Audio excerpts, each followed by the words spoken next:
Well, hello everyone.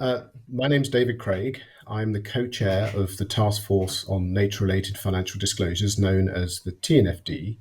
And I'm very happy to be joined today by Curtis Ravenel from the TCFD. And Curtis, over to you to introduce yourself.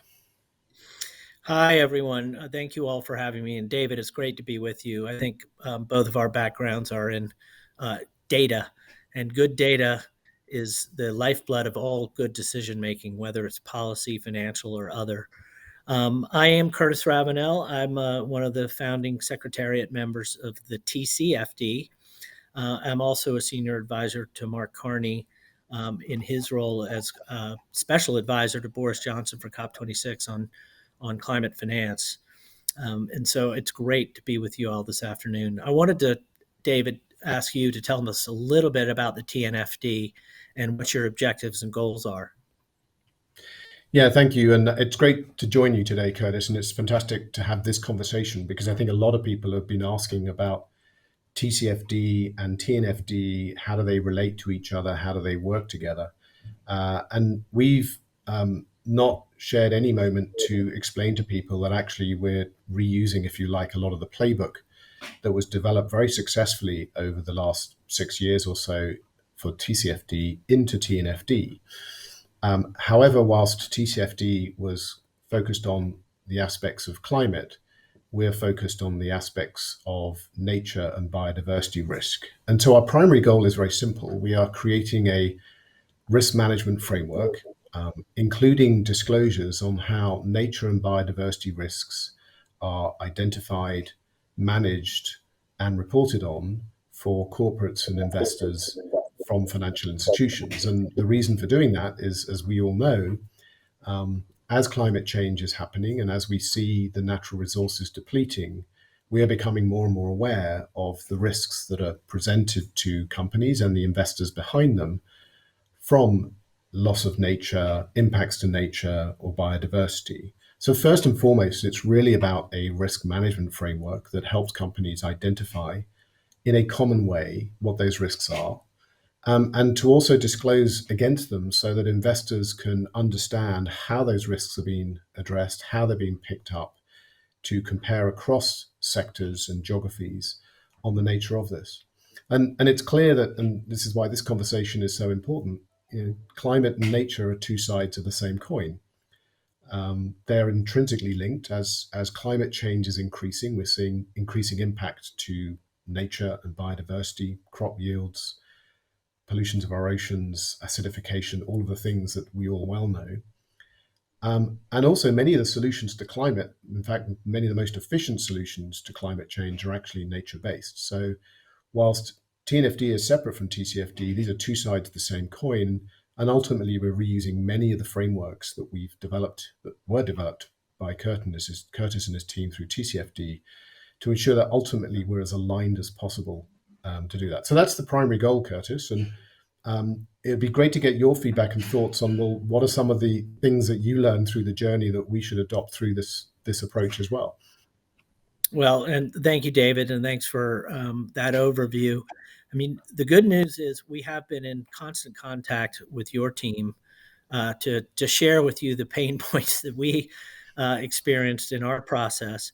I'll say a few things about the connectivity. One, we have a number of mutual members on the task force. I want to say there's at least a half dozen TCFD members who are also TFND members. So, and Yeah. many of them have been with the TCFD since the beginning, and so they can share their experiences in that regard. So that's on the sort of experience front. You know, the framework that we developed, we like to think is really relatively straightforward. You know, these four pillars around governance, strategy, risk, metrics, and targets. And the reason that those four pillars were chosen in the TCFD is because they're essentially how businesses manage their business anyway. They don't have to be climate specific to sort of think in those four pillars, because what we didn't want to do was create a separate process that was standalone from the rest of business. We wanted it to be integrated into how firms manage their business. And so we thought those four pillars were really important. And in fact, we've seen a number of other efforts on other issues, social issues, TFND, other, where the TCFD framework, that broad framework, is going to be deployed, because I think it's consumable to business. For too long, the sustainability world, and I come from that world, spoke in its own language. And I think one of the reasons the TCFD has been successful is the fact that we've tried to speak in the language of senior executives and boards in a business way that they could understand on these issues. And from what I've seen so far on TNFD, you all are taking a similar path. I do think there's an important difference, which is really relevant and matters and should be included, which is a slightly more expansive view than the constrained view that the TCFD had, to focus really on where there's only immediate or near-term financial materiality. I think climate, our remit, because we're FSB sponsored, was the Task Force on Climate-Related Financial Disclosures. And I think the idea, this was all based on Mark's speech about the tragedy of the horizons, which is that if you're really just using traditional financial timeframes, it's too short. And by the time the problem gets truly financially material, it's too late. And so I think, pierced the veil on sort of being more forward looking than sort of traditional financial metrics.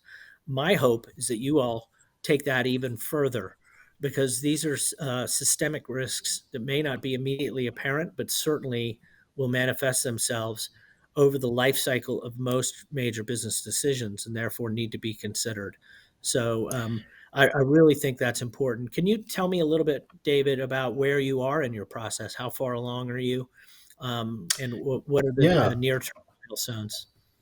Yeah, no, thanks, Curtis. It's really helpful and useful to hear you talk about that horizons issue. And let me just dwell on that for a second, on one of the issues that we have, which is, um, of course, the difference, if you like, between climate and nature, and the association of the risk. Climate tends to be far less location based than nature and nature related risks. Nature and nature related risks tend to be a far more location dependent, where you are located, where you're growing crops, or where you're running your factories, um, or producing and manufacturing goods. The nature related risks are much more dependent on your location, and dependent on your activity. So one of the challenges we have compared to TCFD is we have to be geo specific, and we have to be far more sector specific. Um, that said, I think what people are becoming more and more aware of is that whilst people traditionally think of nature-related risks, they think of the agriculture or fishing sectors. Um, who would have thought that semiconductor factories in South Korea would have to stop producing because of running out of water? And it's a good illustration of, actually, let's not just think about agriculture and nature. This is actually impacting all sectors, in different ways. And so it's very important that we take a cross-sector approach. In our task force members, and you mentioned that a number of them are actually members of TCFD. In fact, I think it's 80% of our members were also backed and supporters of TCFD, which is fantastic. But we've also been very deliberate in including not just the financial institutions, but the corporates who are actually managing this risk today.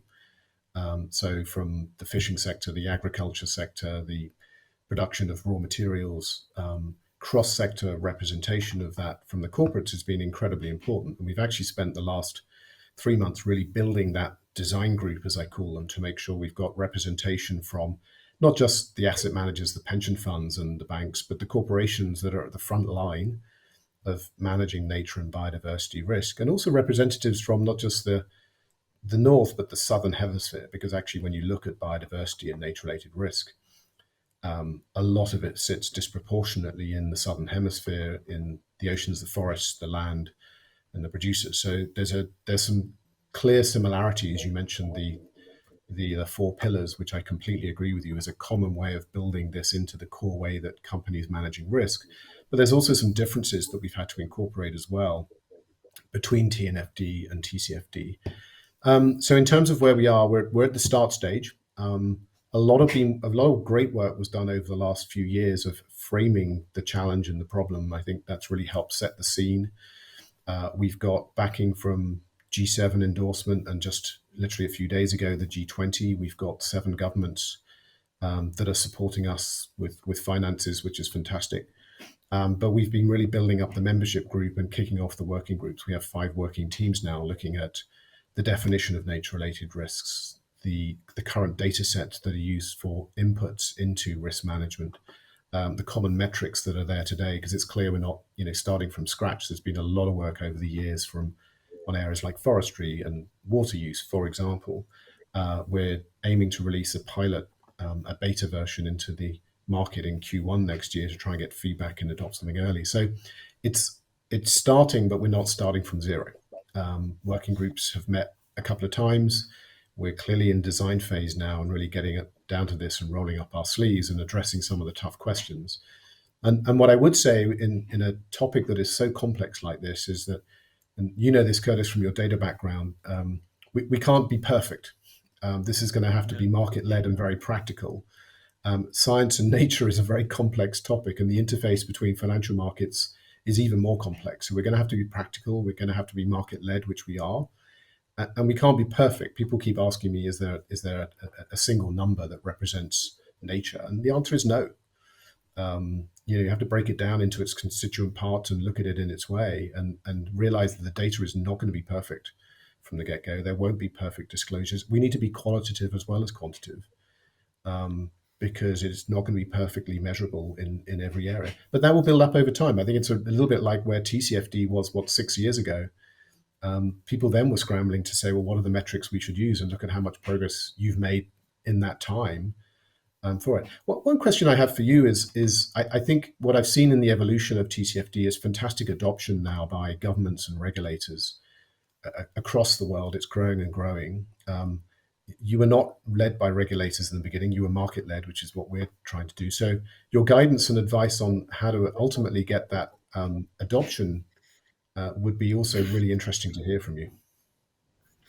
No, well, that's great, David, and I don't think it's an accident that they've chosen people with data backgrounds to help lead these efforts, and ones that have interacted, really sat in the middle between issuers and investors, um, because we need to make it practical, but you can't let the perfect be the enemy of the good.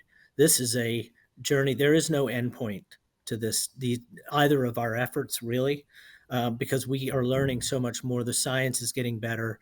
Big data, natural language processing, AI, microsensors, satellites. Our problem is actually not data. Our problem is making sense of all the data that we have, and trying to put it into a decision useful context. And I couldn't agree with you more on the importance of qualitative and quantitative. One without the other is really incomplete. Everything should be contextualized. And the most important thing, and this is a key message from the TCFD, is it's about the journey. It's about getting started. And if you're waiting to have it all sorted out, you're going to be waiting forever. You really learn by doing. And so I commend you all for putting out some initial content in Q1 of 2022. I think that's really useful. There's nothing like crowdsourcing from very smart people that may sit outside the group to make it more informed. So when it comes to the regulators, look, I think we've seen this sort of movie before, excuse the expression. Um, Everyone is starting with climate because I think, frankly, because of COP26 and the climate urgency. But, the SEC in the US Securities and Exchange Commission, of course, the FCA, the Financial Conduct Authority in the UK, EFRAG in Europe, the IFRS, everyone is starting with climate, but you'll notice that they have all indicated that it will quickly move on to broader sustainability issues. And of course, that includes nature. And so, in a way, my hope is that we as a group can sort of pave the way and make your transition into a more regulated market faster and smoother than ours. Um, I think we're a couple years away from true implementation at a regulatory front, and everyone will learn from that experience. So I think that you know, the key thing, I think the reason the regulators are now interested in our work is because we built that market support. Because we have over 2,600 supporters, we have a Mm. number of different groups using the TCFD framework to report, doing scenario analysis. And, regulators, I always jokingly call them Goldilocks.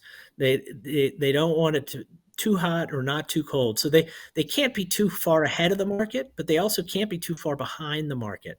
And I think the key is obviously the fact that you're private sector led, that you're going to get the private sector to begin adopting your recommendations and implementing your framework and reporting the progress and data. That will drive regulated interest in this, because I do think it's important for the market to practice. Um, that is part of sort of a build-up, capacity building, and institutionalizing it within the financial markets, and that will then ultimately bring some comfort Mm. to them that they want an equal playing field. The participants actually want better data. You and I know from our backgrounds that I've never seen a data set I didn't want. So, and I think the financial community really likes consistent and comparable data. And voluntary is good for an initial, framework to learn by doing, as I noted. But at some point, in order to really get the right information into the market so that the right capital allocation decisions can be made, requires a more comprehensive approach. And that's when regulators, I think, have a role to play. Well, Curtis, thank you very much. My lot of takeaways in what you just said, particularly around being member and market led first, and then regulators see the momentum that you're building. This area is moving quickly. A lot of regulators are already looking at or even incorporating nature and biodiversity risk now. I could call out several that are starting. So the sooner we get going, the better. But it's fantastic to have the support and the alignment of the TCFD, particularly in our joint member teams. And thank you for the lessons learned. I think lots of people will be really pleased to hear how aligned we are, but also recognizing there's some pretty big and important differences between nature and climate, though these are two sides of the same coin, and ultimately they've got to pull together in the same direction. But thank you very much for joining me today, and thank you everyone for listening into this hopefully really insightful session. And thank you, David. We look forward to continuing our work together. Thank you.